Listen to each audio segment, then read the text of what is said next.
সে বিক্রি করছে 10 টাকা বা 15 টাকা বা 20 টাকা সর্বোচ্চ। এই ঝিঙা যখন আপনার চাঁদপুর থেকে ঢাকায় যাচ্ছে, তখন আমরা যারা ঢাকায় বাস করি তারা কিনতেছি 80 টাকা। বাংলাদেশ উদীচী শিল্পী গোষ্ঠী চাঁদপুর জেলা সংসদের সাংগঠনিক প্রশিক্ষণ অনুষ্ঠিত হয়েছে। শনিবার সকাল থেকে দুপুর পর্যন্ত চাঁদপুর সাহিত্য একাডেমি মিলনায়তনে এই সাংগঠনিক প্রশিক্ষণ কর্মশালা অনুষ্ঠিত হয়।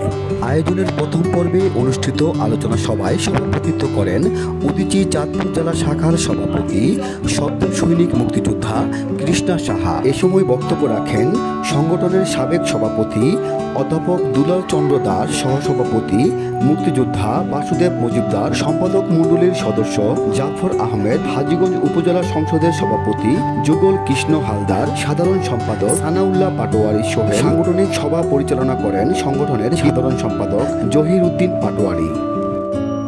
আয়োজনের দ্বিতীয় পর্বে সাংগঠনিক প্রশিক্ষণ কর্মশালায় বক্তব্য রাখেন সংগঠনের কেন্দ্রীয় সংসদের বিপ্লবী সাধারণ সম্পাদক অমিত রঞ্জন দে এবং সাংগঠনিক সম্পাদক আরিফ নূর, চাঁদপুর জেলা শাখার সাবেক সাধারণ সম্পাদক জাকির হোসেন মিয়াজি।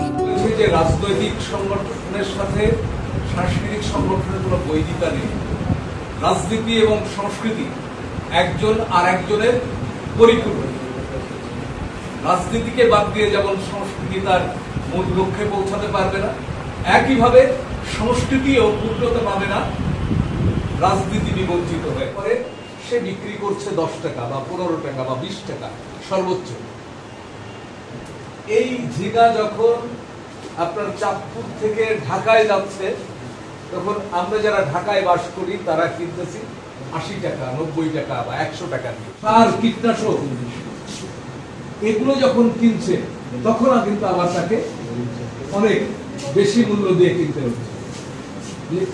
এই যে সিন্ডিকেট, এই যে লুটপাটের সংস্কৃতি, সেই সংস্কৃতি কিন্তু আমার কৃষককে পকেটে পয়সা রাখতে দিচ্ছে না।